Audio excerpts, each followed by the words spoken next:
Hello and welcome to another episode of Best of the Worst. On today's episode, we're going with a classic format, Battle of the Genres. Right, Rich? Battle of the Genres, of course, is 3 movies of 3 different genres: horror, action, and sci-fi.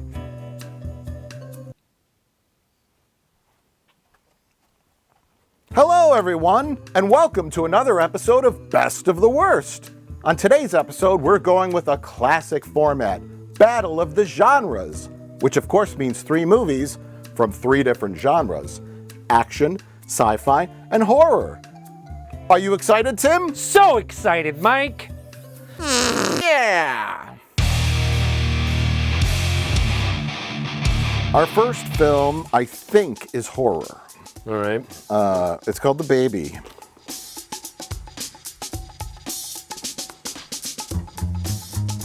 Okay. Babies are scary. I mean, it's a scary cover. There's a lady who's got some blood on her mouth in the back. It's under the horror category. Bahor. So this is the original uncensored version. Okay. Okay. So we're gonna see lots of. Actual, Yeah. latching. It's like just really get up on that baby. Some breastfeeding. Get up on that latch. Rich is gonna have to put a pillow over his crotch during the scenes. I've already cut that from the edit. Or have I? Anne Gentry, a social worker, comes to the house of the Wadsworth. He knows something different awaits her. The skull cut off. Oh, okay. I think the Wadsworth family, something different awaits her because, sorry, I'm looking at Jay who's drinking coffee while he's on camera. Look, Rich, look. This is the amount of effort. It's fine. It's fine. Keep going. Keep going. And we'll cut this all out. Something different awaits her, the social worker, because her client is a grown young man who is called Baby. Oh, shit. Who is kept in a cradle, doesn't walk or talk. His mama and his 2 adult sisters insist he's been seriously retarded since birth. I'm just reading the box, man. Something learns that Baby is really a victim of environmental retardation. I mean, how many times are they going to use the R word? So the baby, he's been deprived of all normal opportunity for human development because of his mother's twisted love-hate, and something's deeply rooted in the past, but something desperately wants to free the man-child from the stranglehold of the family. But her attempts are thwarted. Her life is endangered by large females. Amazons? I don't know. Unexpected confrontation results in a shocking moment whose bizarre aftermath not only illuminates Anne's true something, but also resolves the riddle of Baby's destiny. But either way, this is going to suck. I mean, it's the most amazing movie I've ever seen. Oh, so she's the social worker coming to check on Baby. Save Baby. It's pretty thin on plot. There better be some really great sequences in this film, Jay. Nothing happened. With your damn tit in its mouth, and you call that nothing? You lying bitch! Yes! Yes! You lying bitch!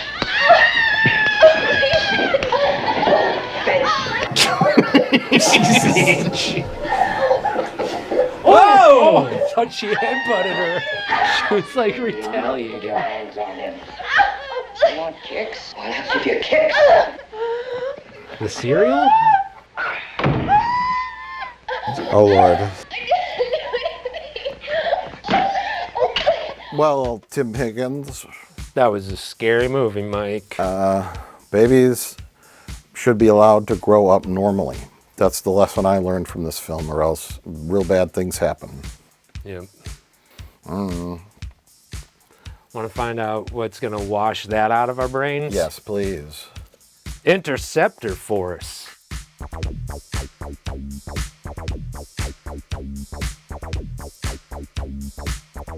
Earth's last line of defense. A crack team of mercenaries, Olivier Grunner and Glenn Plummer, are deployed to investigate The old Gunner Plummer duo. the Gruner Plumbers. They are deployed to investigate the mysterious crash of a squadron of F-117s commanded by Air Force Major Mackenzie Ernie Hudson. Oh. Yeah. He went from ghost busting to squadron leading. Yeah. Back to Ghostbusting. Where here it is. This is shiny. Yeah, it's like it's got some kind of gotta hold it on an angle or else like that reflective film. They thought that would lure people into the VHS shelves, to eye-catching, you know. At the site of impact, they track a life force which defies imagination. Just defies it. An alien capable of morphing into any organic or pure energy form it comes in contact with, including humans. Survival skills are tested with a vengeance as enemies erupt into a firestorm of fury. Can the unstoppable chameleon be eliminated?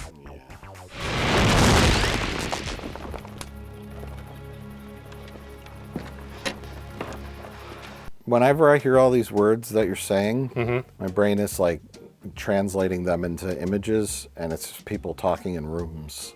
Do you think the movie itself has reflective metal film on it? This actually looks like Busta Rhymes. Oh It's yeah. like it's like that's a cover of a Busta Oh, Rhymes that's a guy album. screaming. Yeah. And he's always screaming. He's on. Well, that's the guy on the cover, right? Yes? Oh, is that Glenn Plummer? Oh, I thought Or is that Olivier? It looks like I thought it was Mario Van Peebles. Mario Van Peebles. Who's that? That's a big. Is that headed- Mae West? Get out of here! Get the fuck out of here! Get the fuck away from me! Fucking son of a bitch! Here comes the fight scene. This My bitch up. this French guy took on like 5 guys himself. Remember? Here it comes. Dun, dun, dun, dun. Here it is, everybody. It's happening. It's happening. Something's happening.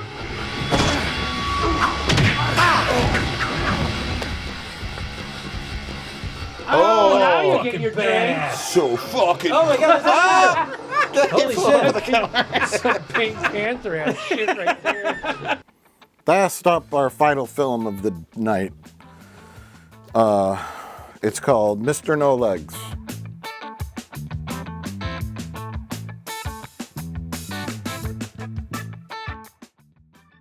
This is very clearly a bootleg, I think. Wow. You know, and then so. Oh yeah, that's a bootleg. Look at that. I mean, you spend 25 cents on a sticker like that. No, this is just a regular videotape. But we do have a Blu-ray of this that we're going to watch. This is just for fun. So it'll be a lot clearer. Definitely. I presume so. But this is about a man with no legs who has machine guns on his wheelchair. Mr. No Legs. Yes, so I'm very excited about this. Stars Richard Jackal, Ted Volrath, Ron Slinker, and Lloyd Buchner. Heads roll as 2 cops, period. Chuck and Andy, period. Go against Mr. D'Angelo, comma, the biggest drug dealer in Florida, period. New sentence, lowercase. And his ruthless enforcer, Fred. Fred is not the name of a ruthless enforcer. Maybe that's the Slinker. Fred is the ruthless enforcer who has no legs, but he has 2 mean double-barrel shotguns built into his wheelchair. Gentlemen,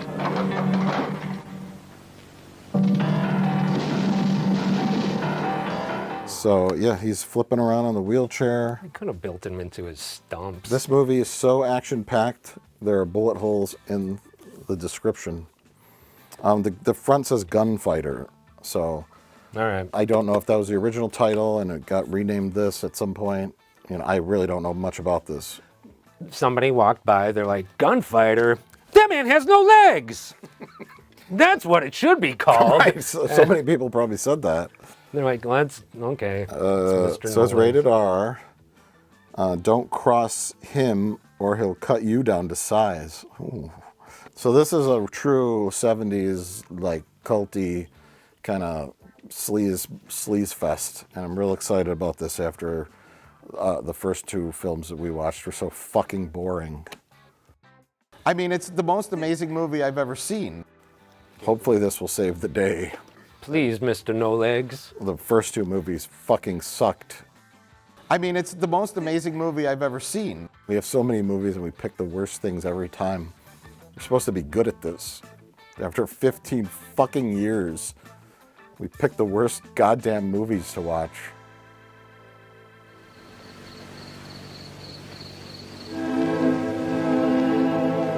Oh, God. What the Wait, fuck? where does the shag carpet begin and end? The whole place is What? It is the whole place. It's so...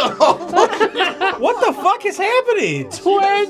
20 polar bears. Slain. The entire house is filled with fur. That's mold. She hasn't cleaned in ages. No, she has several dogs that have shed a lot over the years. I owned 43 Siberian Huskies. I've never cleaned them. Never vacuumed. Their fur makes wonderful bedding. Now I fuck you. It would be 30 degrees colder if this wasn't here.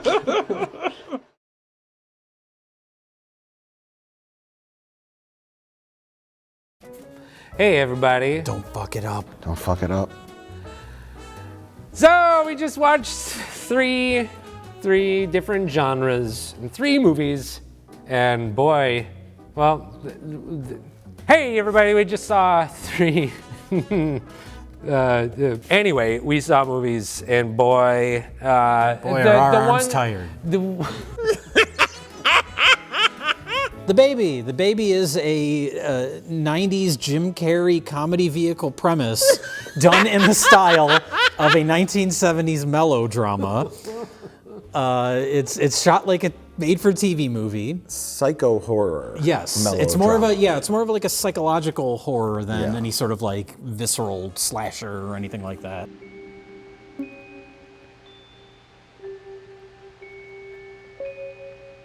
Oh, baby's getting some lovin'. Oh no. Okay, now if we know they're fucking him, then this is gonna be the greatest movie ever. It's happening! Oh no, it's happening! I thought The Baby was gonna be better than this. No! They fucked the baby! That's What the fuck? that's why they keep him in that state. But you can see an alternate version of this movie that is a Jim Carrey 90s comedy. Sure. Oh yeah. Because the premise of the movie is it's a mom, chain-smoking mom, with that 70s chain-smoking voice. Can I help you? Elizabeth Taylor is the star of the film. With Carol Channing's voice. With Carol She's Channing's a- voice. She would be the cool high school mom that didn't mind everybody smoking in the house. Yeah. She does throw swingers parties. And she has 2 daughters. One is Barbarella and the other is Margot Robbie. Right. And then she also has a son. Get away, get the ball and bring it back. Get the ball and bring it back, baby. Who is an adult baby. How does he become an adult baby? Well, they try and justify it by saying, oh, he's slow. That's the nice way of saying it. He's slow. But as we learn throughout the film, they are psychologically and physically abusing this grown man to act like an infant for his entire life. They break out the cattle prods at one point in a shocking twist. Literally. Oh my God! Whoa. Oh my God! Oh, cattle prod! And baby doesn't stand. Baby doesn't walk. And baby doesn't talk to strangers. You're supposed to punish him and not to use this thing on him. You'll cripple him. It's bad than using the bastard name. You use it too much. Mama doesn't want him to stand up, and he shouldn't touch strangers. Baby doesn't stand, and that's what keeps baby safe. Baby doesn't stand. Is your brother not an animal? Maybe that'll teach you someplace. So, and then there's this social worker that comes by to keep an eye on the baby, and then she realizes what's happening, and she tries to rescue the baby. She has selected this case specifically. Yeah, Yes. because she has her doubts that this is an actual mentally slow adult. She thinks something fishy's going on, and she is correct. Now, really, like, we're asking ourselves in the real world, is if a kid who was born as a baby and would grow up, had no As opposed to a kid that wasn't born as a baby. Has there been a kid who's been born as an adult? Has there been a real world Benjamin Button? We did see Extra. That's a grown adult gets born. True, yes. grew up to be like a normal functioning, intelligent adult, right? Who didn't have some kind of problem.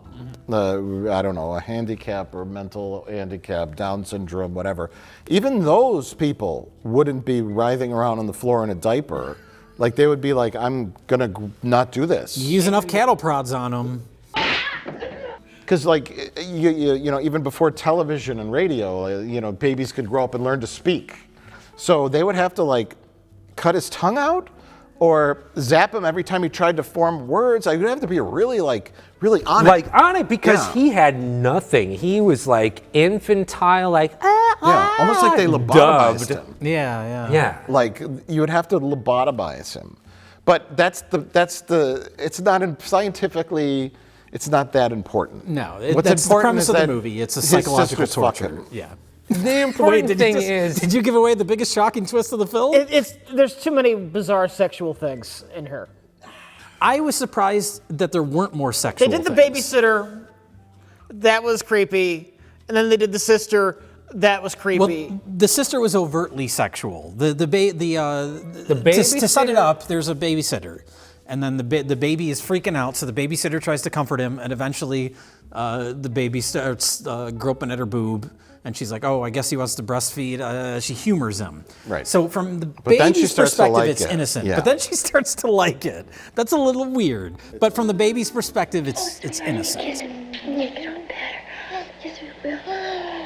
Oh no! Don't do it, Oh, baby. God, he's trying to grab her boobs. Don't do it, baby. No, baby, no. Baby, no. Not don't. Baby. Baby, it's hurting me on.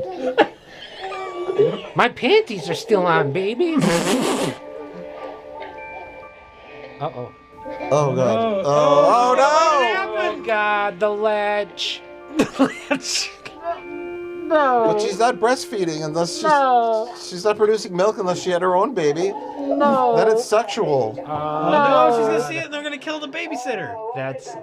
No. There is a deeper level to all this stuff. Especially with the twist ending, which we won't talk about yet. But what the important thing to point out is the Carol Channing smoker voice, Liz Taylor lady, the main mom. Leathery Adrienne Barbeau. Leathery Adrienne Barbeau. Barbeau and the son. She has 3 children. Too much. The baby, and 2 daughters, and they point out that all 3 kids are from a different father. Each child is by a different man, and all of them abandoned her.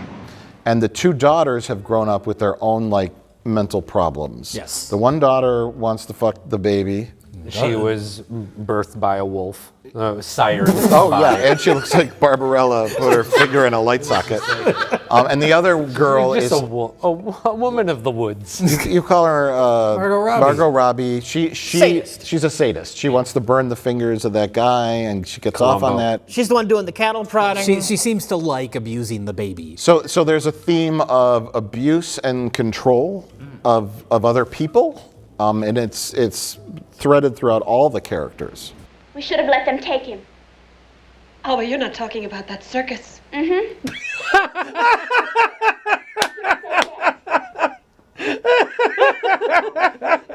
And then we move to our social worker, who's our main character, I suppose. Yeah. She's kind of our protagonist. She's the one that's trying to save Baby, who we haven't mentioned. The baby's name is just Baby. Yep. And ironically played by an actor whose last name is Manzi. But also, he changed the name because he doesn't want to be... that's I looked him up possible. on IMDb. Oh, yeah, but he also- Manzi he- was a stage name, so And he he didn't have a lot really- of credits, but he was the baby, and he will always be the baby. Did he go on to do other things? Not a lot. There's like a handful of other credits, not much. Didn't he die? He died in 2019. See, so no longer does he need to worry about the shackles of a role. Being the baby. The baby. That was his deathbed words. Oh, no one has found out about the baby. I'll give him credit, though. He is committed to that role. It's kind of embarrassing and awkward to watch, but he's committed. Now, Jay, you say kind of. As if it's not entirely embarrassing. Yeah, I mean, when you're seeing him like changing his diaper and like rubbing lotion on his legs, it's all very uncomfortable. She both wants him to remain her baby forever, and yet she also hates men.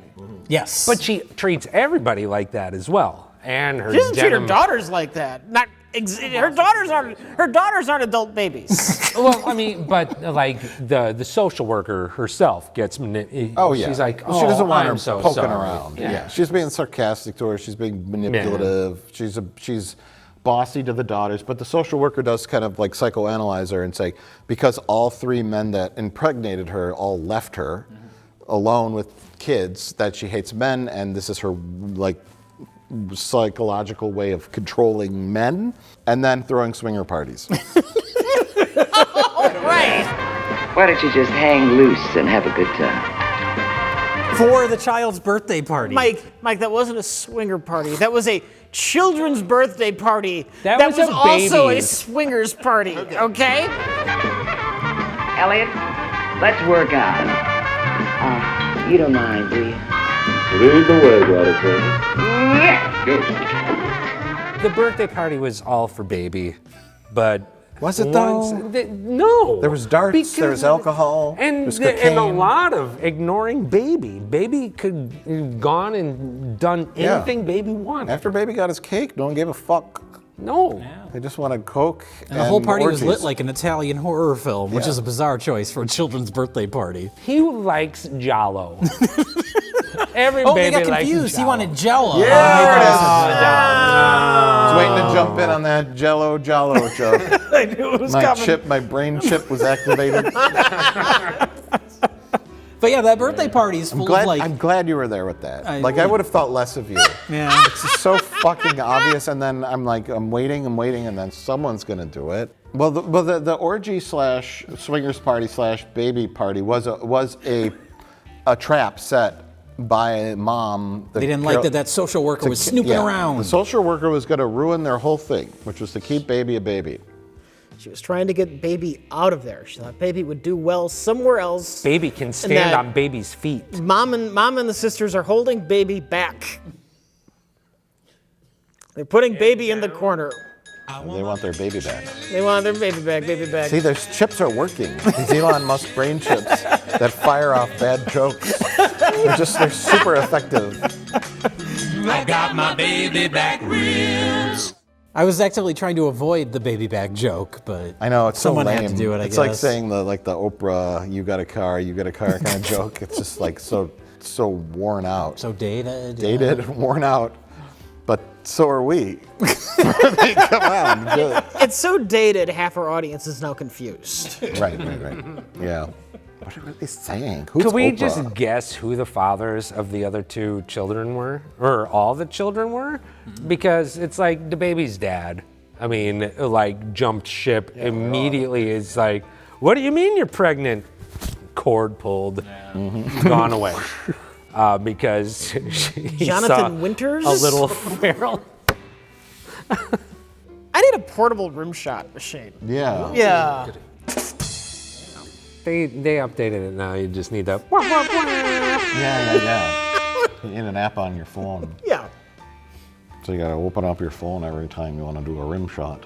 Ba-doomps. That's why you need a device dedicated just to it, where all you gotta do is hit a button. Just one button, just like a big remote, and it's only got the one button. Yeah, it does one thing. Yes. Something so simple, the baby could use it. That's true. Rich, though, do this. Like, if you want to press that rim shot button, just go like this on the table, and I'll post-production it, okay? We'll animate something. And you know what? Every time you press that table with your finger, I'm not going to add any sound. Because you're a fucker. Okay, can we continue on with this baby discussion, please? Let's keep talking about the baby.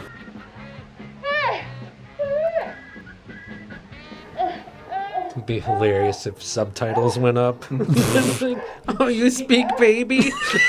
He just starts breastfeeding on her. I mean, it's the most amazing movie I've ever seen.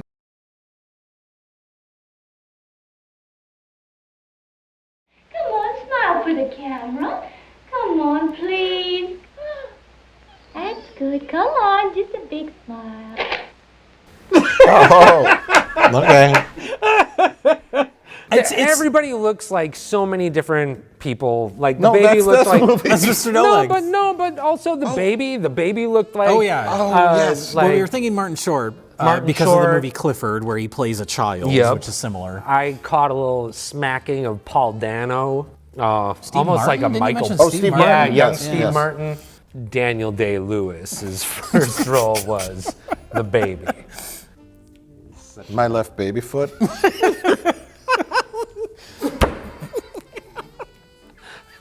I can't hold the pencil. Yeah.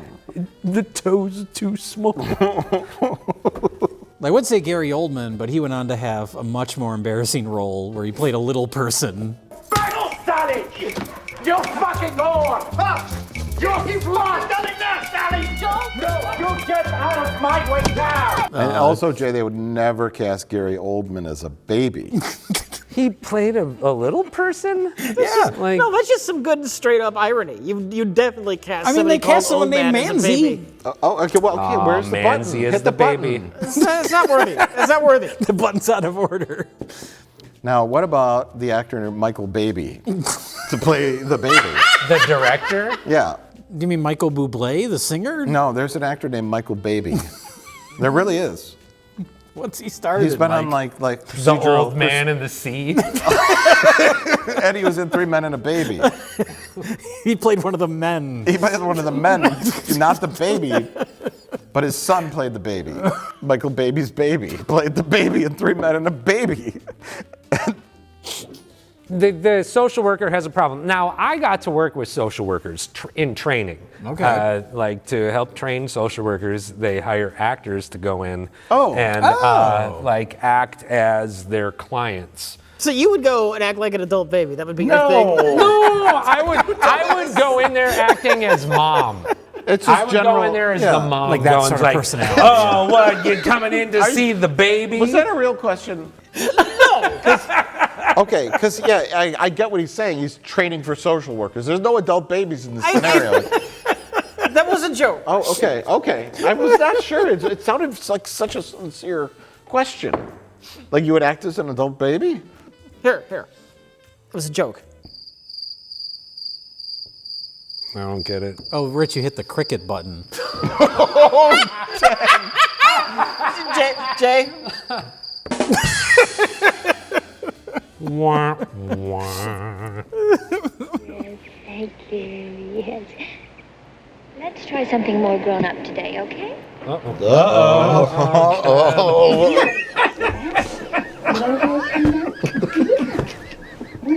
Ooh, so the social worker though. Yes.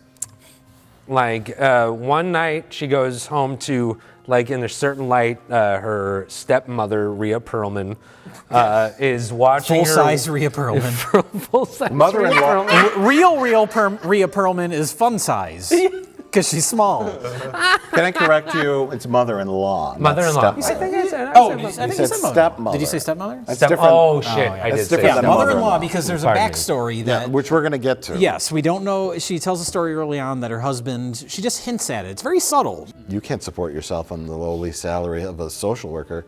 And then, she's like, my husband was an architect. He designed some of the best Was? buildings. And yes, was. Well, never mind. Let's that's hold it. up on that plot. Yeah. Masterfully done. Comparatively. Masterfully done. Yeah, overall, it's a pretty well constructed movie. There's lots of things that are set up that pay off at the end. By pretty well constructed, you mean fucking amazing? Well, sure, if you want to go that far. I have not been blown away by a twist of a movie Are we going to get to the ending now, or in should a we hold while. off? Well, I mean, it's like Pretty redemptive, the ending to this. Hey, what are you doing with my baby? Fucking my baby. Why does everyone want to fuck my baby? Only I fuck my baby. Mrs. Gentry, What do you think you're doing? I spent most of this movie kind of like just in horror. Like shocked, paralyzed. Which means the movie was effective. Yes. Arguably. It's a psycho horror thriller. I mean, you have to have uncomfortable moments in films like that. You know? I was cringing, Mike. I Then mean- the ending. Then you get to the ending, and suddenly I'm down with it. I'm like, okay, this is amusing. Yeah. Well, the third act of the movie is, after the swingers party, they drug the social worker, but she manages to escape, and she escapes with baby. With help of the baby. With sort of help. Well, not really. Not really. Remember, he just wanted preserves. He did the very...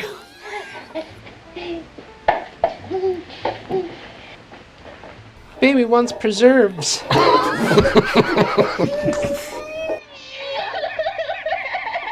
Shut the fuck up, baby. Okay, it's all right. Just be quiet.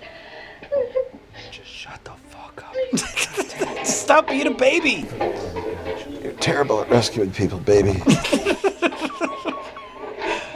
Oh yeah, he's just He eating did the like very pickles helpful and- thing for her to be able to talk to nothing. Yeah. Because basically, Help me, that's baby. what the baby was. It's like, preserves! Yeah. Yeah, she wasn't even attached, tied to anything.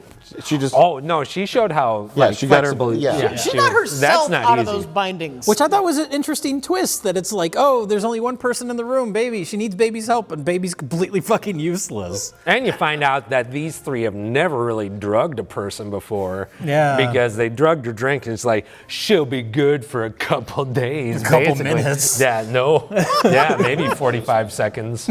So social worker lady, she escapes with baby, and then she taunts the family. She's teaching the baby to like stand up and puts him in a little suit and takes photos and sends them to the family. Not a little suit. The baby has been dressed in little suits. Little velour with satin bow suits. No, it was the first rompers. time in his whole life baby has ever worn pants. Yeah, but that is a man's suit. Yeah. Well, he's a man. It's a power suit. And she makes him stand because he's never stood up before. Yeah. She makes him stand on the leaning on the wicker chair. Takes the worst photo ever. The Cameron Mitchell throne, and takes photos, which is in character speak, it doesn't make sense for her to do that, given her ultimate motivation. Sure. But it seems to us, the audience, we're being tricked into thinking she's literally trying to make the baby into a functioning adult who can go off into the world and live his life. But it's hilarious that she's just doing it Yeah. to taunt the child, or to taunt the family.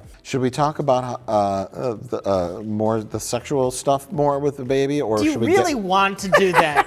You really want to do Well, that? just the fact that There's only two scenes. Just the only thing is, everybody seemed to want baby.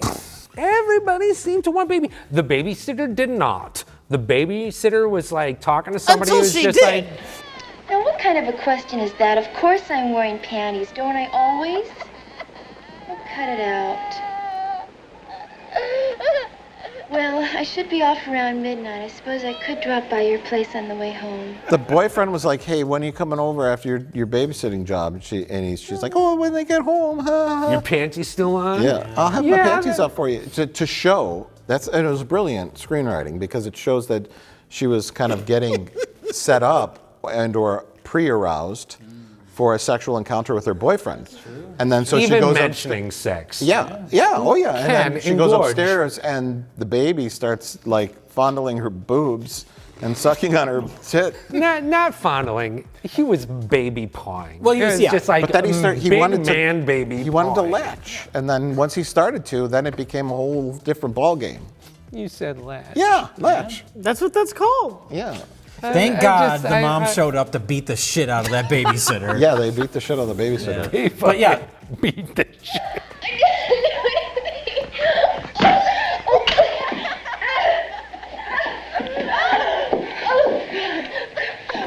Press charges. You were abusing a mental case and it's a criminal offense. Do you understand?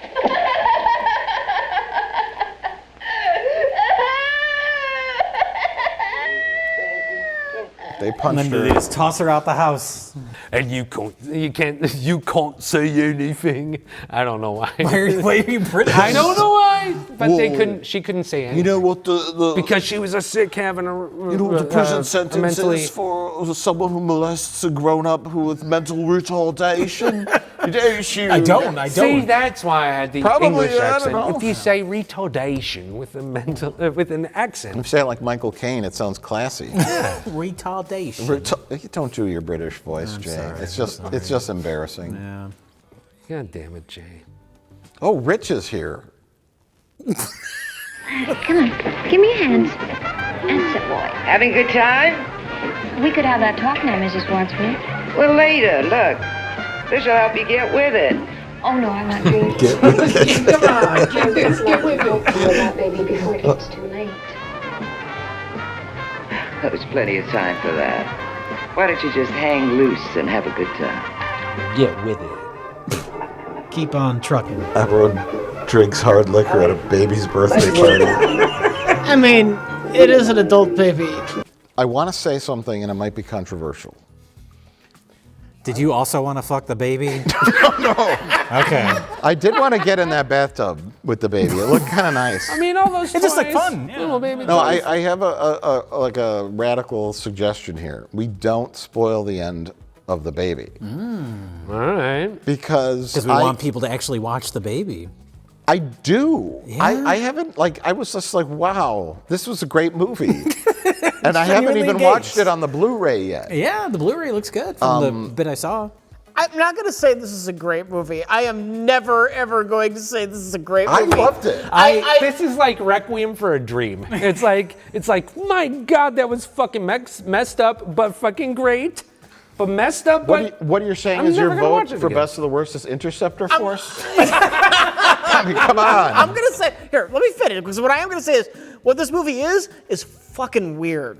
Because it's about people's weird problems. and manipulation. And manipulation and their want to control. Yeah. And there's a lot of psychology stuff going on in here. The fact that it's about anything is rare for Best of the Worst. It's about a bigger thing. Yeah. And About a bigger baby. it's about a big baby. And I mean, it is awkward in parts, and it is uncomfortable, And but it's that's clearly super by 70s. design. And it's very 70s, yeah. It really makes you think. It's like, how would you go about making this happen? Yeah. It's like to really plan it out. Yeah, you know? yeah. Are you, It's are like, you, are you planning something? What? Did this put a seed in your You have brain of something in mind? you know? But there are weird people out there in the real world. And it's just, it's almost like we have like a kind of a switch between our protagonists and villains. And you realize at the end that everybody's kind of messed up in this movie, and there are reasons why. And Yes. there are causes, and they're all acting out on their trauma. And you have a deeper understanding of our social worker lady's motivation. Yeah, For the yeah. whole movie, it's kind of recontextualized at the end. She's almost like a functioning psychopath. Mm-hmm. And it's interesting in that regard. Yes, no, I agree. It's not this. I never said anything about You said that's your pick for Best of the Worst. The mother and the daughters set the trap for the social worker to come Yeah. in. Mm-hmm. And then the social worker was like, look at what this now gentleman is doing, setting a trap to lure them. Yes, right. And then there was the phone call. We forgot about the Home Alone thing. Yeah, the phone call. The social worker calls up mother. Mother-in-law listens in. Oh, and yeah. she's got those the cutlery. the framing of that shot. But then it fucking makes sense once the family goes to the house and then shit happens. Then something happens. Or We're not gonna give really away. No, I mean, it's a trap, but we're not really getting away with, there's a lot of murder and blood. Yeah, there's an ending. There's an ending, but the ending is not the murder and the blood.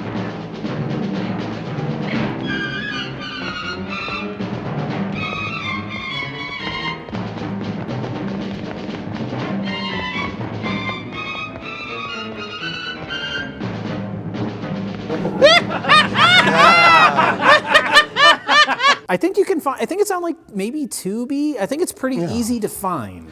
If you Find You should it. watch The Baby. yeah, we want to recommend it. This is like an extra situation where it's like, Yeah. Oh, it I is should've weird and started awkward, but with- it's almost too good. Don't why watch didn't I it with a start- date. Never let me hear you say that again. Movies like this don't get made anymore. They only get made in the 70s, and When everybody's high. and when they're on Blu-ray and they're in pristine quality, and they've been preserved from the 1970s, from a time of nightmares. When movies like this got made, you have to watch it. I think you've just experienced everything else movies have to offer, so you need to get like weirder and Yeah, stranger yeah. for these things to affect you. You gotta go If back you're- in time. If you're at a point right now where you're recommending The Baby, you've seen some shit, Mike. I know, that's true. It's very true. Yeah.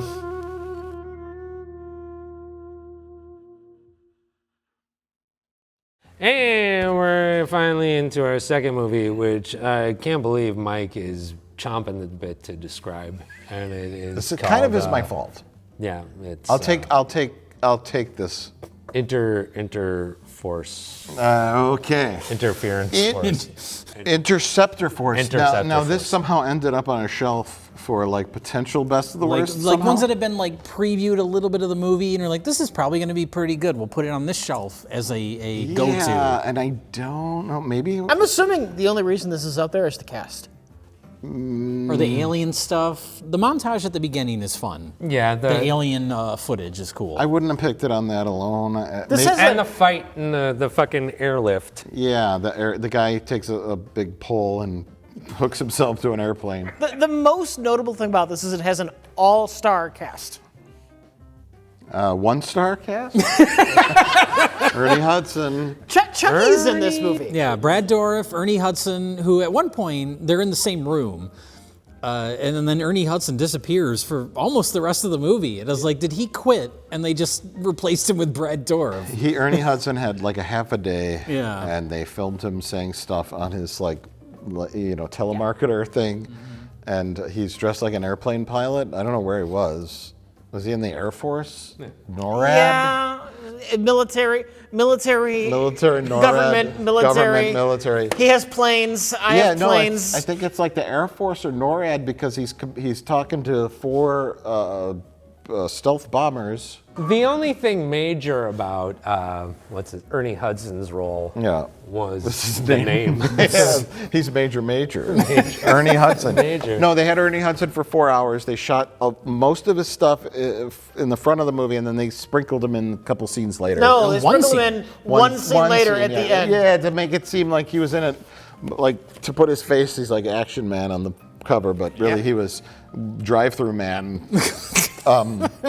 But you know what? He did his job. He showed up. He set him and Brad Dourif both do what they can. Yeah. So this is distributed by York Entertainment. Mark of quality. And Maverick Entertainment, which I think are the same company. They kind of distribute different things. York also distributes peppermint patties.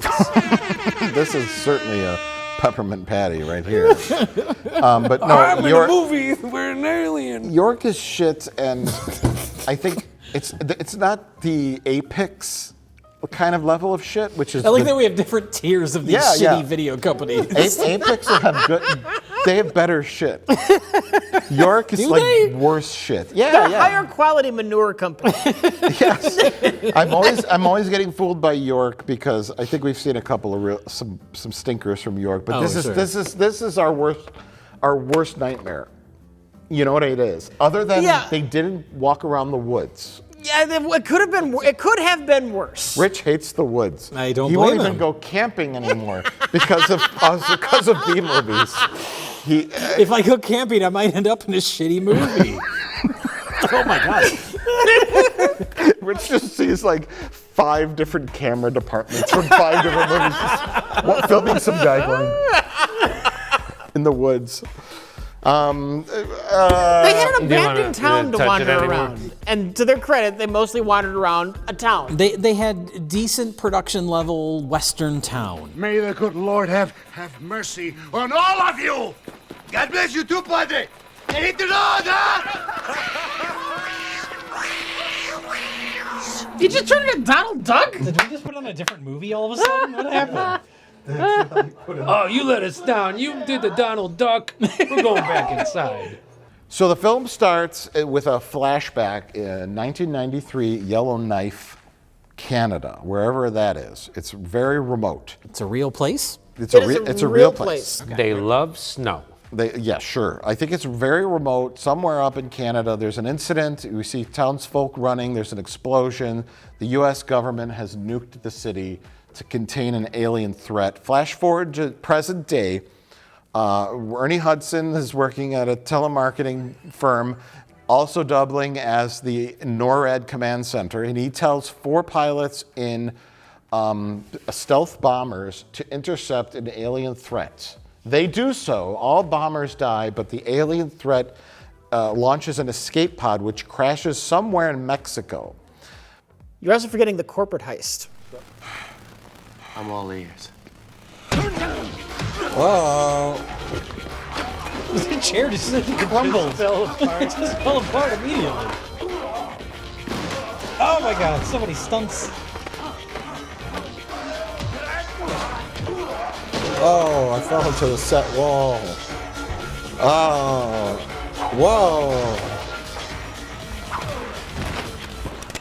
Whoa. Okay. So big deal, you're a badass. Apparently Should have so. fucking just shot him. It really opens with the corporate heist of Gorgon. Zortex? Zircon Industries. Oh, yeah. Our hero. I thought you were trying to remember the actor's name. No, our The hero, Frenchman. Have you seen this man?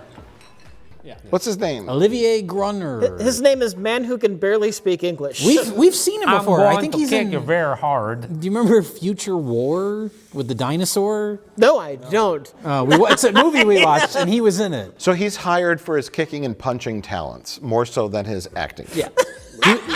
He's in a lot of movies. Makes sense. Yeah. But he breaks into Zircon. Zircon. He breaks into Zyrtec to steal all their allergy medication. He breaks into Zycam Industries. Zygote He Industries. needs to clear his sinuses. He fights some guys in a classroom, and then he holds up a pole and gets picked up by a big plane. Where we meet his other cool team members. Yes. Flies off like a high-tech Mary Poppins. What? What the fuck? He got away on that cartoon plane. It didn't rip his arm from its socket. It's on a harness. It's on a harness. Oh, he's attached to a harness. Yeah. Okay. How did he get the harness on?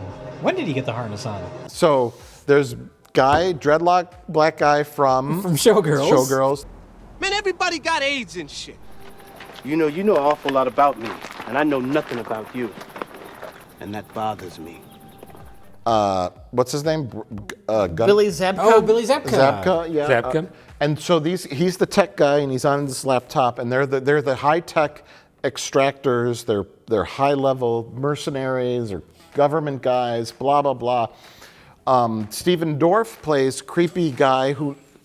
Stephen Dorff. Do you need to preface that with creepy guy? He's always playing something creepy guy. That's Brad Dorff. Stephen Dorff isn't even in the movie. I made a mistake. Oh my god, and I missed it. It's like I realized Steven when Jay Dorff, laughed at that's me. Brad like, Dorff. yeah, he's Brad Dorff, the guy who plays the voice of Chucky. He's also on Star Trek Voyager. Yes. and Dune. He's the secret guy who works for the government who knows about aliens, and he sends our 3 mercenary guys alongside a guy who's an MIT guy who knows about.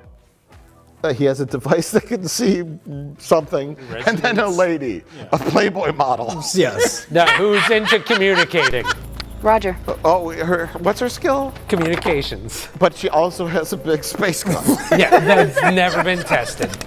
Electromagnetic disruption warhead. Obviously, it's never been tested. Oh!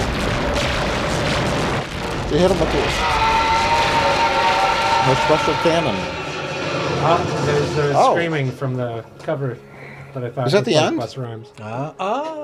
They send them down to Mexico, which is a low-rent western town on some backlot of some studio in Southern California. Now, is the reason this is Mexico is because they had the West set? Just some idiot thought, that's kind of like Mexico, right? That's exactly what happened. Yeah. Because there's an Old West saloon with like the saloon doors, and there's like a stripper. And there's no Mexicans. And there's no Mexicans anywhere. There's a white female stripper who looks like she came right out of like an 80s hair metal video. Yeah. And She's like a weird spider web bikini thing. Yes. All she had was a spider web bikini, which is, I guess, popular in 93. So they're tracking an alien who is translucent and can absorb people and or take their form. It's like the Predator thing. And I'm done talking for the night. Well, it's... Yeah, it can cloak itself like Predator, but it can transform itself into other people like the Thing. It seems to absorb them. I guess. I don't know. It's all very vague. Very weird, too, because, like, Zabka comes back. We think he's gone because the Thing, like, sucks him out of his clothes and then, sucked him off. Sucked him off his clothes. God bless you, ghosts. Just tugged away. You hire these mercenaries to track down and catch this alien, and you don't tell them there's an alien to hunt down and track. Yeah, they go there and they don't even know what they're there for. They're told they're picking up a black box of a plane crash. And then I also find out that they're being paid way less than the two other specialists. Right, yes. The communication, boobs, and... the Playboy model with the laser gun and the MIT grad. She says, you guys are the brawn, we're the brains. They should get paid more. And it's true until they both get vaporized.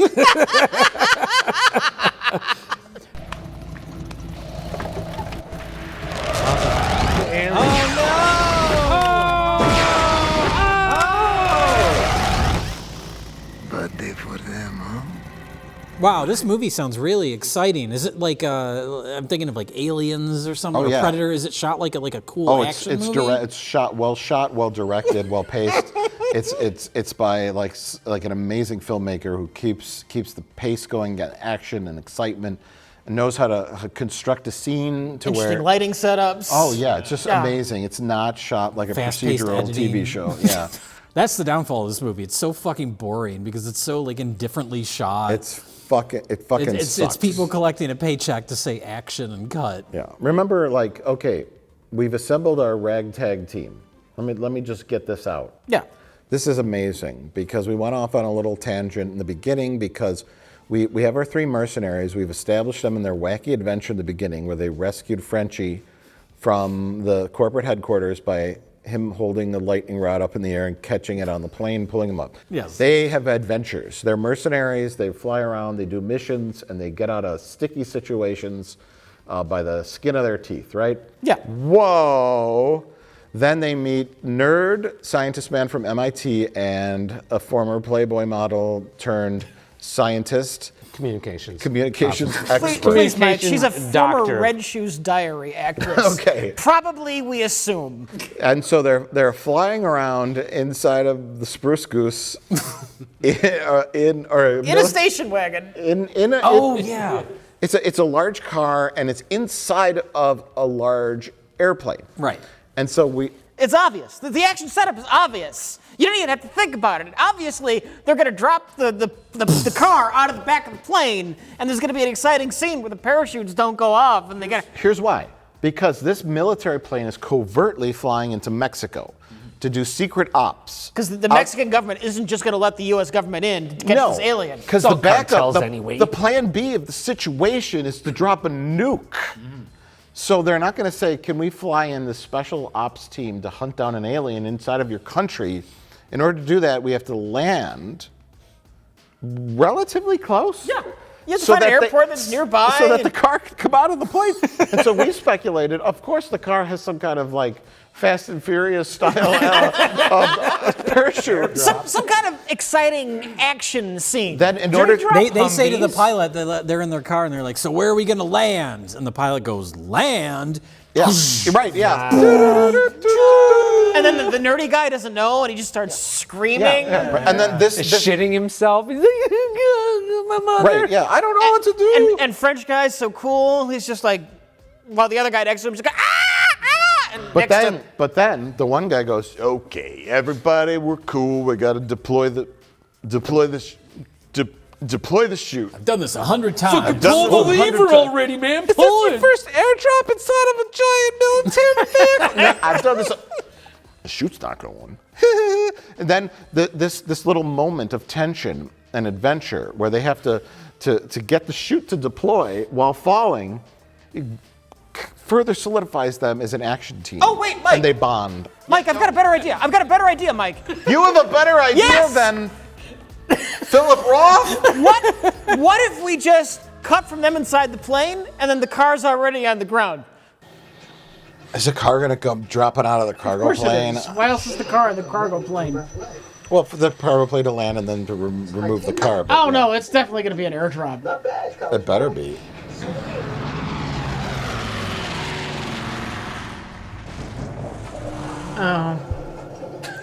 Oh, Rich Evans is disappointed. Then we don't have to film anything. That's cheaper. That's far cheaper.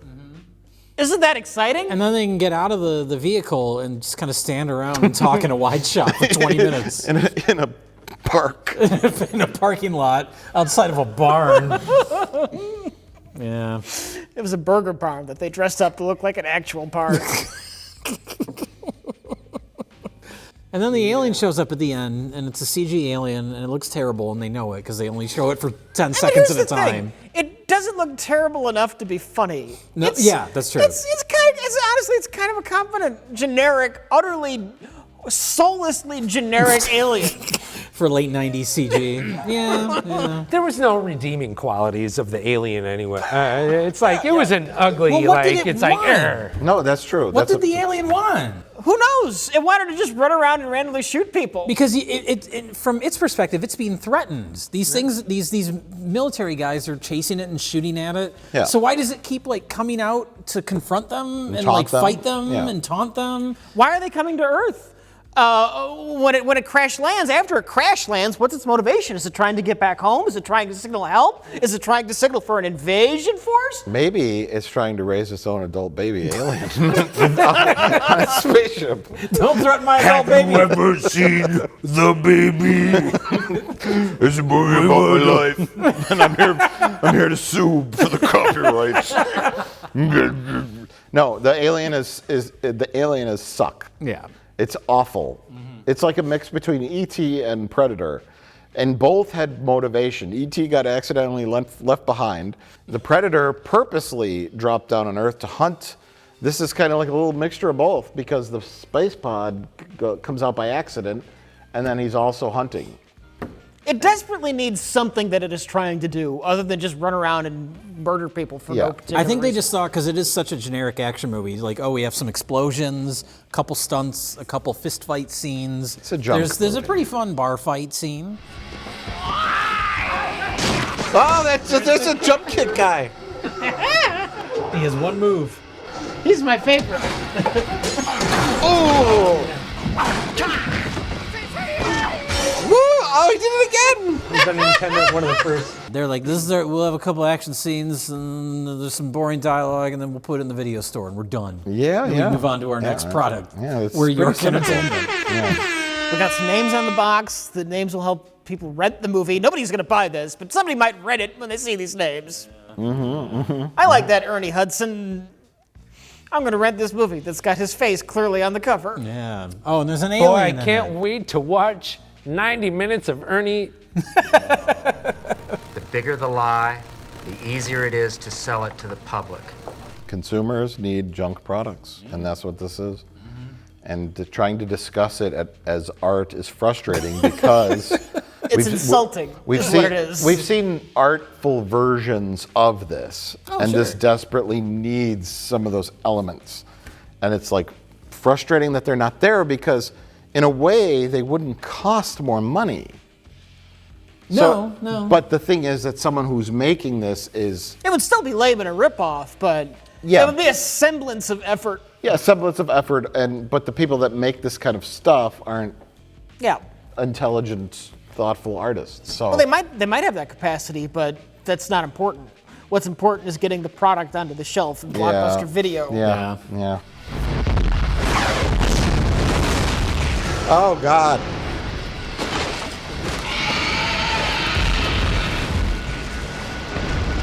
Oh, he's going to hide in the well. Then he died of cancer. No, here's how the movie ends. He turns on his radio and they go, what's his name? Roger. Don't worry, Sarge. I'm well. No, that would be too clever. He's just gonna be an alien. His eyes are gonna turn green. Blink sideways. Cut the credits. Yeah.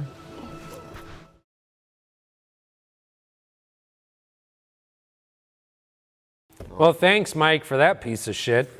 Now, Mr. No Legs. Mr. No Legs. AKA the amazing Mr. No Legs, AKA Gunfighter? Gunfighter.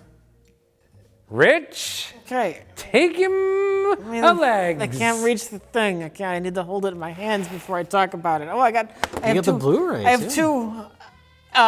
This is a disgusting 70s movie. The most disgusting 70s movie. The most disgusting 70s movie ever made, where everybody is ugly. Everybody has terrible hair that's like big and poofy, yet also too short, and disgusting mustaches, and sometimes even mutton chops. Yeah. God damn it! Some of these people have mutton chops and these hideous collars, and that's kind of what the movie's about. Comb overs, comb forwards. Comb overs, Fur forwards. palaces. Oh my God! And there's a Lots guy of silky shirts.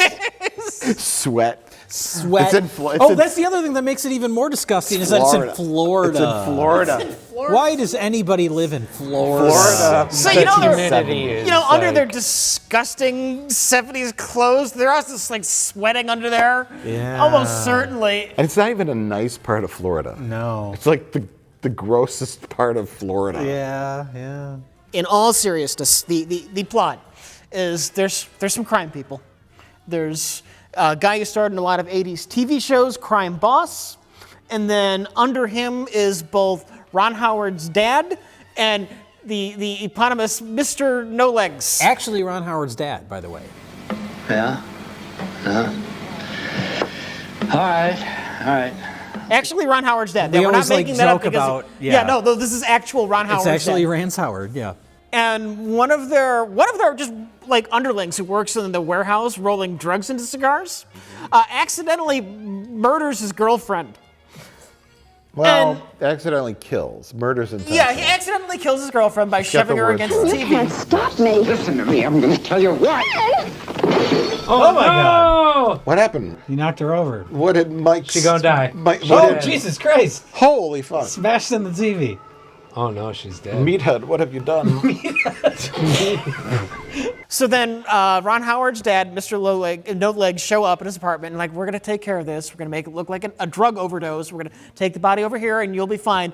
And then they still murder the kid anyway. Mm-hmm. But the girl they murdered is the sister of a cop, fat, ugly mustache cop. And so fat, ugly mustache cop and his partner. No, Fat Ugly Mustache Cop is Meathead, is older Meathead. Older Meathead. Younger Meathead was the guy. Younger Meathead was the guy who killed older Meathead's sister. Way too many people in this movie that look like Meathead. Now, wait a minute. We gotta say who Meathead is. Well, Meathead. Meathead is played by Rob Reiner on a sitcom called All in the Family.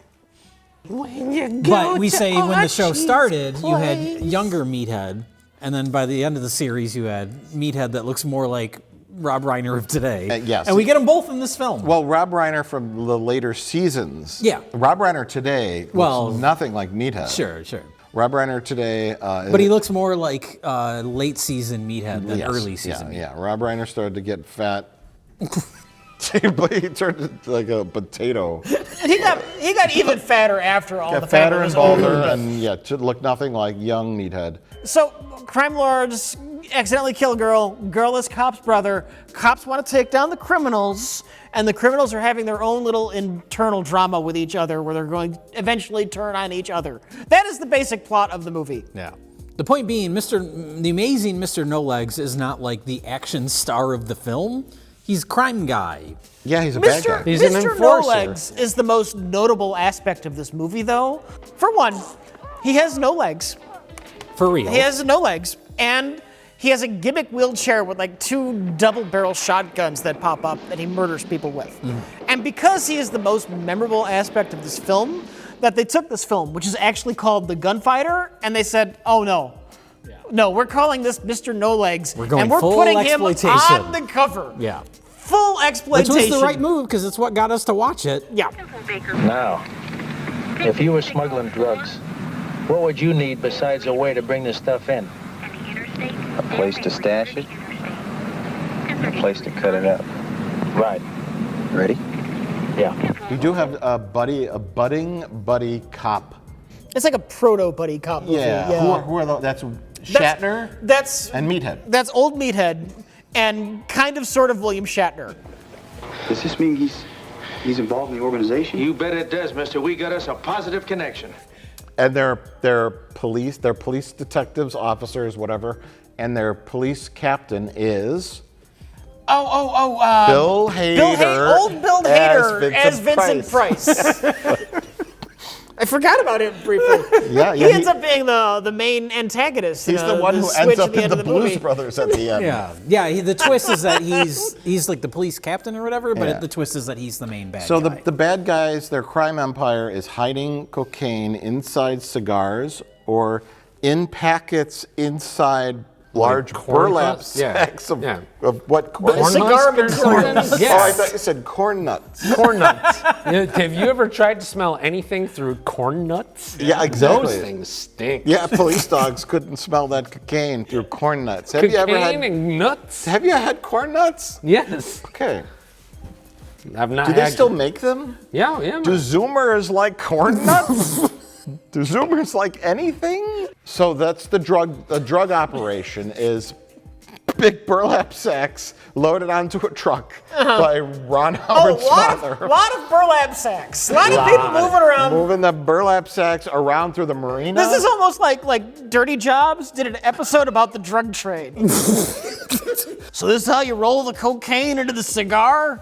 He's asking Colonel Sanders, who's rolling the cigar at the beginning, how to insert the cocaine packets into the cigar. Now, what happens if someone smokes that cigar on accident? Oh, you don't want to do that.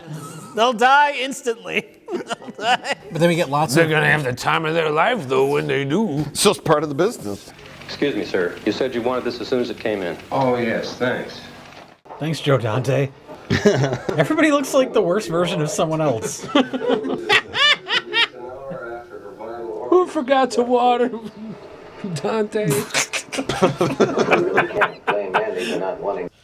Okay, so that's the plot. Is then that starts this like cascading event because the girl is the sister of a police guy, and then the police captain coincidentally is also tied in with the drug ring, and then blah blah blah blah. Don't care about it. It doesn't really matter because what makes the movie fun in parts is some of the little set pieces. Yes. The famous bar fight, the best thing we've ever seen. Yeah.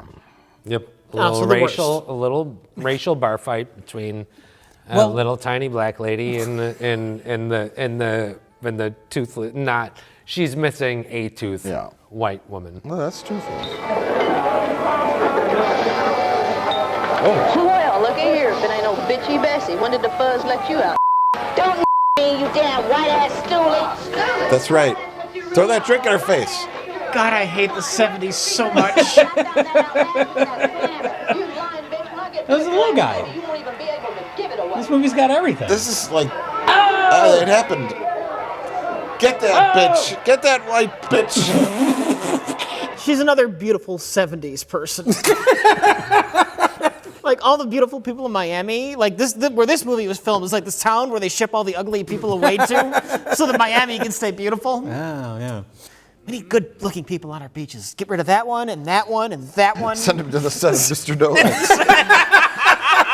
Do you want to be in a movie? Is that being shot still?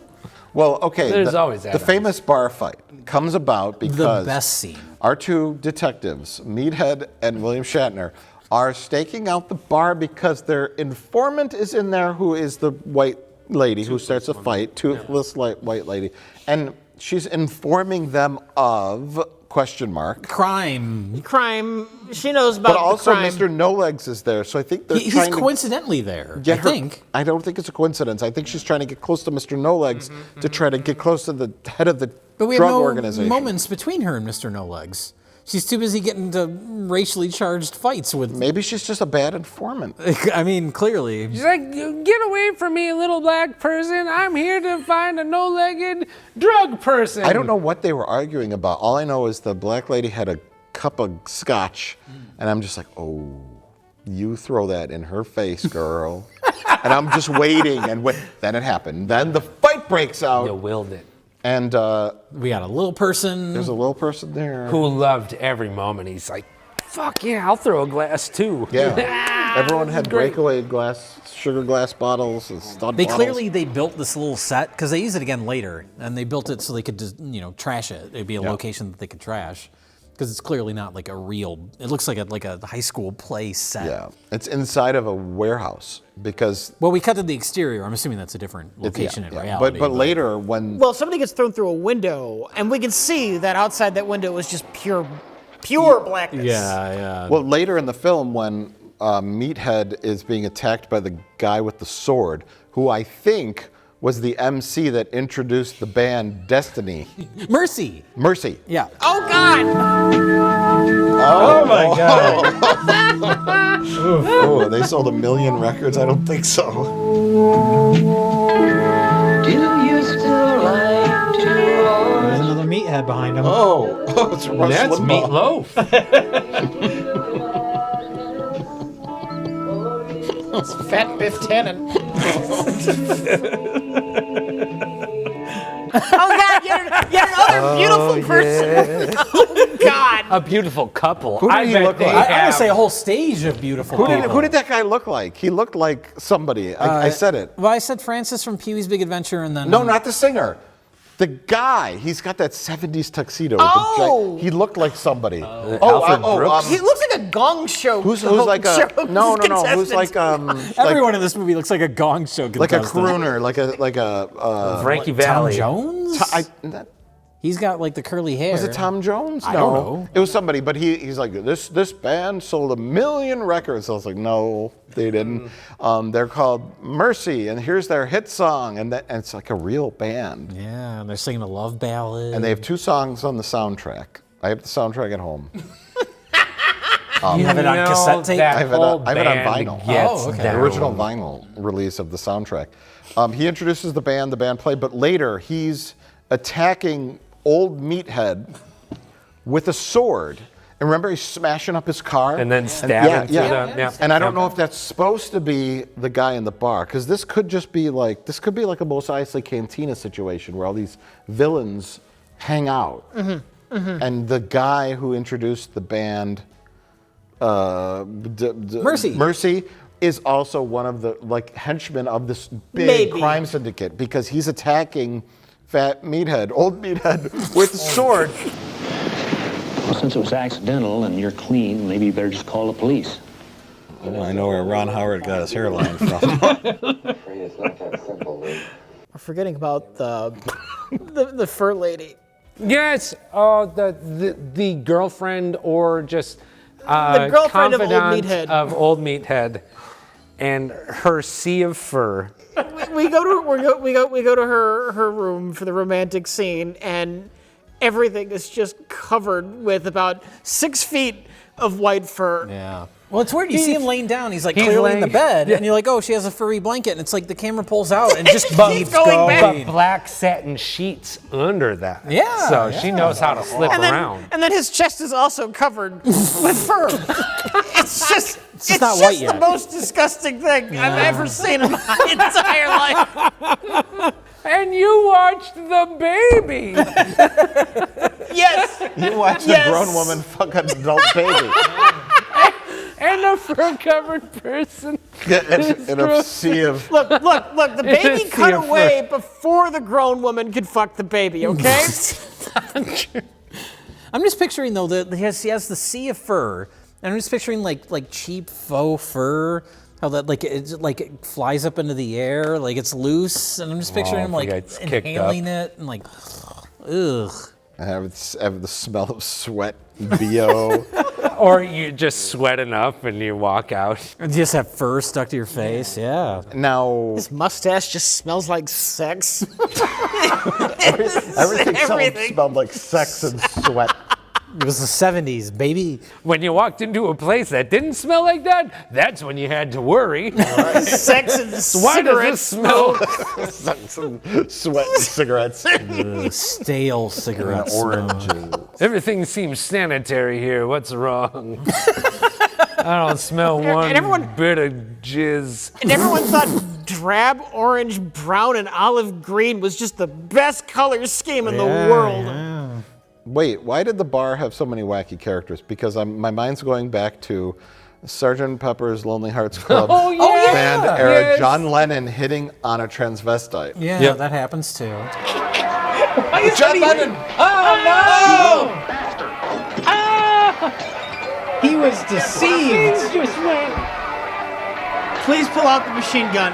He's like, Him pulling the wig off and discovering a man, that's supposed to escalate the bar fight that breaks out after it escalates from just the two. It's just another wacky thing that happens in this wacky bar fight. Yeah. now who stabbed Why who did it in get the bar wacky? fight? Yeah.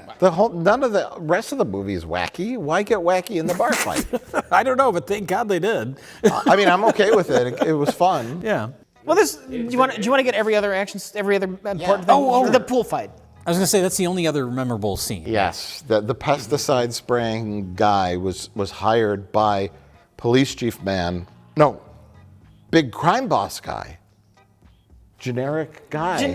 Generic 1980s TV show villain. Biden. We called him Biden because he looked like young Senator Biden. We are confusing so many people with our goofy fucking names. No, It's I know incredible. what you're talking about. Yeah, But he kind of does look like 1970s Joe Biden. Yeah. And he was also coincidentally a politician in the movie because in the early party scene, remember he's walking around like, Oh, good that to see guy. you. glad handing everybody. Yes. There won't be no trouble. There better not be. Mr. No Legs kind of looks like a young Donald Trump with that fake hair, doesn't he? You're not getting messy on me again, are you? I won't tolerate any more of that. There won't be no trouble. What happens to him? Does he die? He's just out of the movie. But he's not He out hopped of in the the crime ambulance syndicate. with Rance Howard. Which one, Elvis? Elvis. Oh, Elvis is in the movie too. I'm talking by about the way. the head guy. The head guy. Yeah, Not the police chief. The guy, I looked him up on IMDb. He's been like in every TV show in the 70s and 80s. Oh, he got shot. When? At the warehouse, just by No Legs Men. Oh shit! Yeah, they were.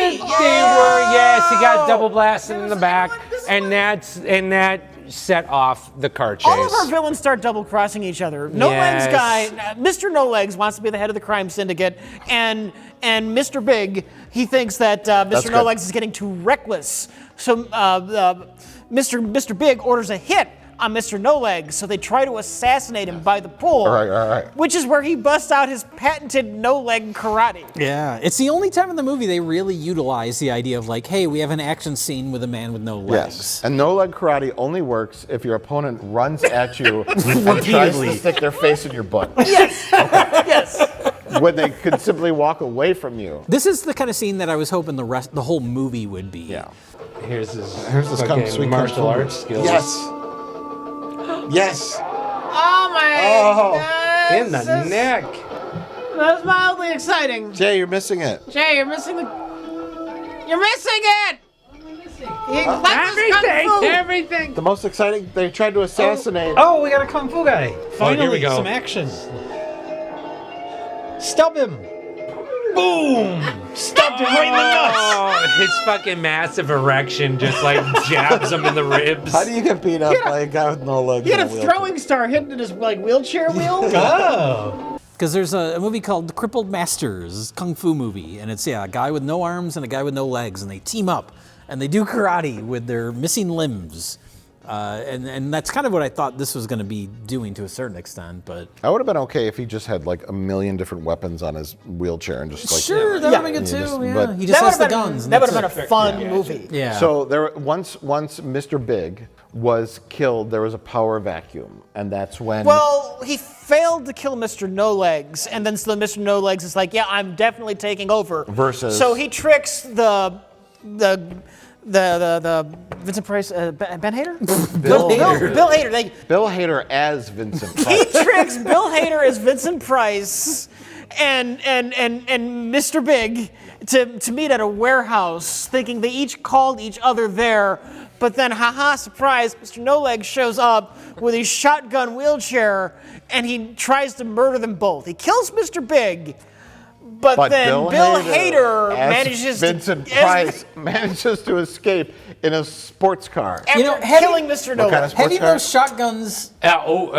Is he in the orange car? Does he steal Dick Van Patten's little Dick He Van? steals William Shatner and old meatheads orange stingray. Or? Yeah. Can I just say, having the guns attached to the wheelchair is Doesn't really make any sense. a disadvantage. Yeah. Because if he just had handguns, bam, bam, I got both of them. But they It's can only almost shoot in like- one direction. It would work as like a one-time surprise. You got a Yes. big spread on it. It's right ready. But he should also have regular guns that he just busts out. The logic that you're confused with is if one would fire shotguns with their feet.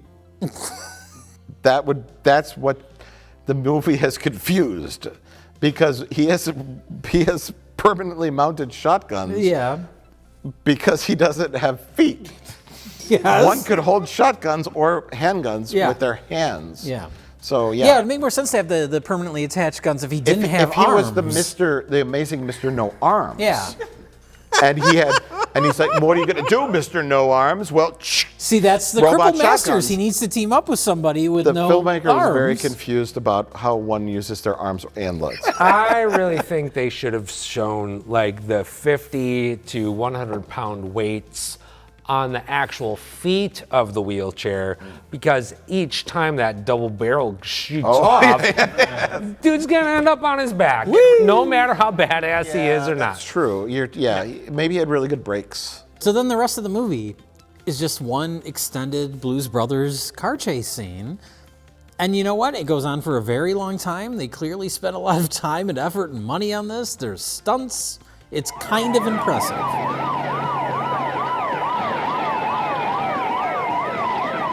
Oh, look at that big pile of boxes. I wonder what's going to happen there. Why are they? Empty boxes in a pile. Okay, those are there. They decided to stack those right in the middle of that. Okay, yeah, okay. Long ways across the parking lot, sure. Oh, look at all those blocks of ice! Okay, sure, why not? When are we going to be people walking by with the big plate glass window? That's next. Oh, you just unloaded all that ice. Yeah! That would hurt. Oh, look at that The dummy in the car. That's great. The car chase is fun, but it's not. But we don't care about anything that's I'm led not up really to it. invested in it. Bizarrely, our protagonists are not involved with the chase hardly at all. Hardly at all. Yeah. Yeah, it cuts to them occasionally driving, and they're like in a completely other world. They're on the other side of town. But once you see it, it's like that's just a thing. It's like they are driving where the chase ends up. Yeah. Well, they're And kind so of like it's just like, monitoring it. they're already there. So they're just like, we're just gonna drive in a circle. They're still heading this way, all right? They're letting the regular like street cops, whatever, put themselves in danger because they all crash up their cars and injure themselves and others, and they're just kind of like driving and they're listening to the lady who's talking on the radio, kind of telling them what's going on. And the guy driving the car is Bill Hader as Vincent Price, aka police chief, old meathead, and William Shatner.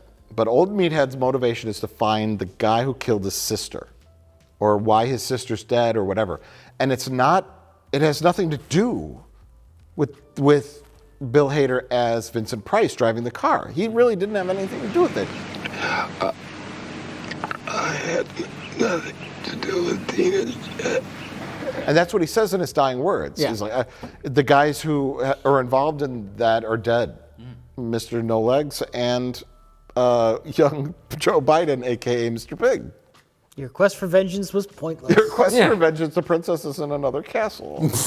And so it continues on. It's pointless. But I guess it has that kind of like 70s like nihilistic ending. Like, maybe. nothing matters. I guess if they're going for ending. nihilism. But if that's what they're going for, it's But the real takeaway is that there are many, very many similarities, visual similarities, style similarities to the Blues Brothers chase at the end. Which this came out long before. The lack of the action music. You have the drawbridge. Definitely the drawbridge, yeah. Which was a far more disappointing version of that stunt, by the way. Yes. He's going to do it! Of course he is. Hot dog. Why would you film at a location like this if you're not going? Oh. A little bit more. Oh, yeah. A little better. Keep going. More cars. Yes! Yeah. Yes! Oh my God! Oh, those people are dead! Those people are certainly dead! Fucking dead! That car driving on top of 6 other cars where you see the people in them, and then every single person's like, hey, you drove on my car. It's like, yeah, some of you died. But Come on. some of that, like the inserts, like the shot of the, what is it? Oh, whatever the gear is. The gear, yeah, the big gear that raises the drawbridge. That's just there's the same insert in Blues Brothers. We'll do a side by side here. And then just like the cop car flying into the tractor trailer, same as the cop car crashing into the semi trailer. John Candy showed up in this. That was John a surprise. Candy was talking about orange whips. Orange whips. But seriously, like, was it an inspiration for Blues Brothers? Maybe. It really seems like it. There's a lot of really, really close similarities in that final chase scene. Is it just a coincidence, or could have been an inspiration? They're probably fairly standard, just 70s car stunts. You think so? Yeah. I would have to go and like watch like Smokey and the Bandit or something. Maybe we're not that versed in 70s car chases. The Dukes of Hazzards probably did these jumps like 18 different times. But they also keep cutting to the lady in the police station. Right. Yep. Which they do that in the Blues Brothers a lot Another too. car just jumped over the bridge. But I guess the big point is that the Blues Brothers, we were rooting for the Blues Brothers to get to Daley Plaza to give Steven Spielberg all the money to pay for the orphanage. We don't want the cops to stop the Blues Brothers. We're motivated, our heroes. But in this, the story of this movie is not very engaging. I think that's fair to say.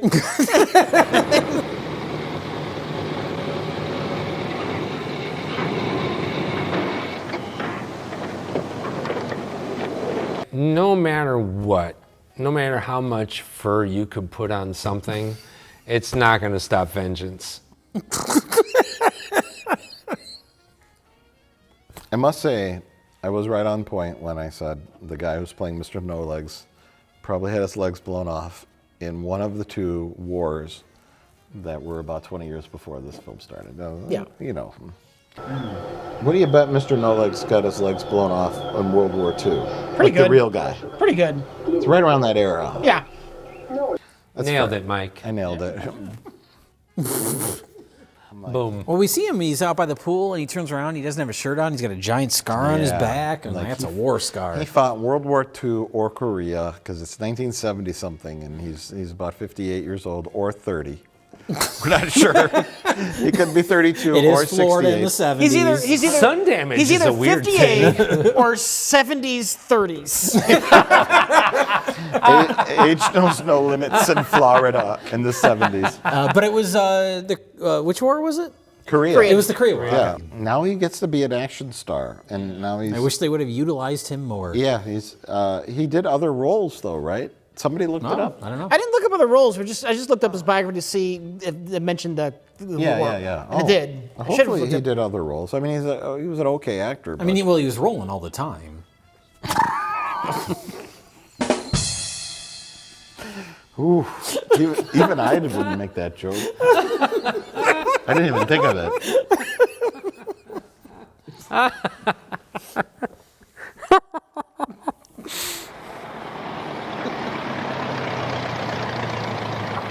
Ugh.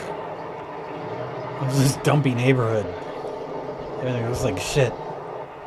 Hey, that's where I live. That's my house.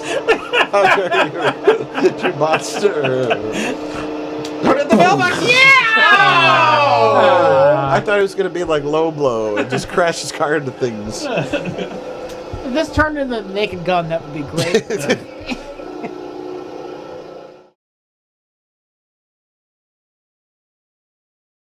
All right, so those were the movies that we watched. No legs. This is fucking terrible. You're falling apart. Me? It's like you're supposed to hold the show up, not drop I've it never down done the this stairs. before. You're sagging under the weight of the burden of hosting this it's show. Of asking which movie is best of the worst. Just What do was it, best man. of the Just say, So which just say, hey, movies which best movies? of the worst? Jesus Christ. Okay. Oh, this is a battle of the genres. Oh, yeah. Are we picking which is best of the worst, or are we picking which is the best representation of its Oh, genre? don't do that. Oh, then no. Well, Don't do that. All Don't do that. Because Baby is so nuanced. Yeah, like, yeah. Just the No. horror of it is The so best weird. representation of a genre is Interceptor Force. That's kind of true. It's kind of true. And no one wants to give that best of the worst, so we won't do that. Okay. So we're doing normal best of the worst rules. Okay. All right, so we're gonna pick the best of the worst now. We just got so many shits. I think we all know. Yeah. Oh my God. Yeah. We didn't. It's like why dance around it, Jay? Well, it's The Baby. I think The Baby is one of the best things we've ever watched. Borderline too good for best of the worst. Rich. Well, I have never been more uncomfortable watching a movie than I was watching The Baby. Like horribly uncomfortable. I wanted to be somewhere else. Did you want to be back in your crib? I wanted to be back in my crib at home, sucking my thumb. But Waiting for them titties. it's different, and it's one of the weirdest things I've seen in a while. Why does it make you so uncomfortable? Cause they're fucking a baby, Mike. He's not a baby, What do you though. mean? He's not a baby. He is an adult. That's also creepy. I'm giving it to the baby. I'm done. You want to rephrase He that? wants to give it to the baby? Oh, Oh, no! Rich, now you made it weird. Ooh, I'm gonna take that. That's a little treasure of audio. No! Why?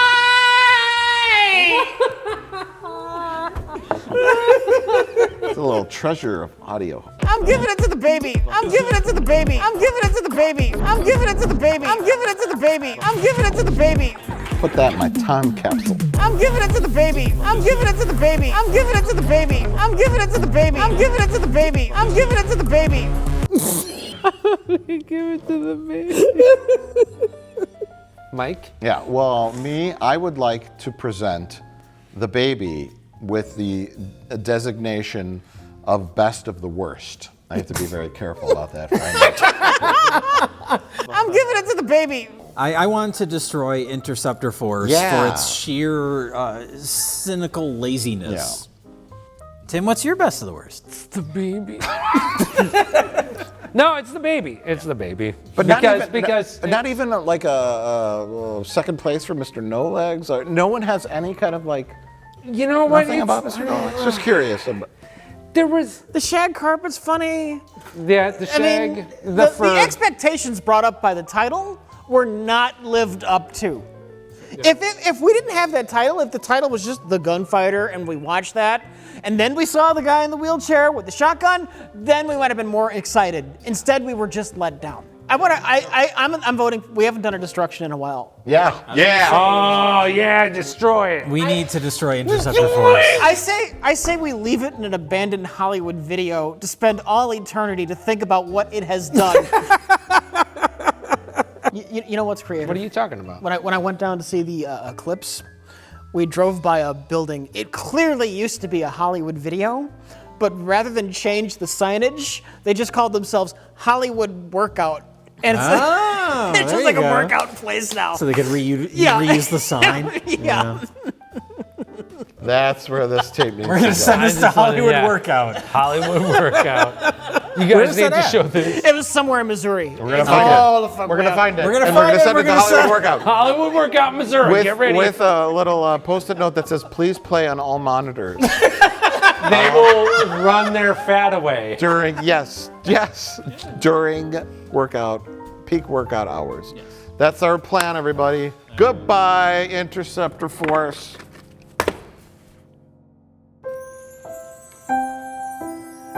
Dear Hollywood Fitness, it was the summer of 1999. My best gal and I had just finished a relaxing walk through the park when the idea struck us to rent a film from the Hollywood Video that used to reside in the walls of the building that you now operate your fitness facility from. It was unusually brisk that summer evening as we made our way into the establishment and began to browse the aisles. Unsure of what piece of cinema fate had in store for us, we came across a film that struck our interest. The film that you now have in your possession once again, Interceptor Force, starring Ernie Hudson. We watched the film that evening, and seeing as I'm a reliable and honorable man, I fully intended to return the tape within the agreed-upon window of the 3-day rental period. But on the morning that I had planned to make my way back to your store, I received a phone call that my one true love was struck by a car and died on her way to the hospital. I was devastated, but at the same time, I didn't want to deal with a fucking late fee, so I still planned on returning the videotape after the funeral. After leaving the cemetery, I made my way under the front of the Hollywood Video and approached that building, but some force beyond our mortal understanding just would not allow me to put the tape into the overnight return slot. Maybe my lack of will to return Interceptor Force that one summer evening was symbolic of my inability to let go of my deceased true love. I have held on to that tape ever since, just as I have held on to the love that I lost, oh, so many years ago. But life moves on, and I have finally decided that I must move on as well. So I am finally returning this videotape some 25 years after receiving that fateful news that the one true love of my life was gone forever. Please let me know what the late fee charges have added up to, and I will send you a check at my earliest convenience. Sincerely, your friend in time, Richard William Thomas Evans III. P.S. Interceptor Force sucks my balls.